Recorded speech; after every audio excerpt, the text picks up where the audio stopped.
Krishna and good morning. કેમ છો? Mini બ્લોગમાં તમારા બધાનું સ્વાગત છે. વાગી ગયા છે 8:30. બેસી ગયો સિરાવામાં બનાવ્યો ચા અને ભાખરી. તો ચાલો સિરાવી લો હવે. મારે ઢીંગલી થઈ ગયા 5 મહિના પૂરા. ત્યાંથી નીકળી ગયા અમે ડાયરેક્ટ જામનગર જવા માટે.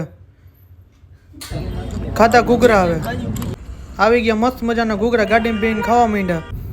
પાછા નીકળી ગયા જામનગર બાજુ. નીકળી ગયો મારા હાડુ ભાઈ ઘરે અને પાછા હું ને મીત બે નીકળી ગયા જેડીના જોટા સ્પેશિયલ જામનગરના પ્રખ્યાત ખાવા. બે ભાઈ નીકળી ગયા અમે હવે ગા. રસ્તામાં પૂરું થઈ ગયું પેટ્રોલ તો પાછા દોડી ચાલુ કરી. આવી ગયા જેડીના જોટા ખાવા માટે. આવી ગયા મસ્ત મજાના તીખા એકદમ તમતમતા. પાછા નીકળી ગયા ઘરે અને આવી ગયા પાછા ઘરે આવ્યા હતા. પીઝા તૈયાર હતા, પીઝા ખાઈ લીધા અને મારો મિની બ્લોગ પૂરો. તમને મારો મિની બ્લોગ પસંદ આવ્યો તો ઇન્સ્ટામાં ફોલો કરતા જજો. મારી યુટ્યુબ ચેનલને સબસ્ક્રાઇબ કરો. Good night. જય શ્રી રામ. બાય.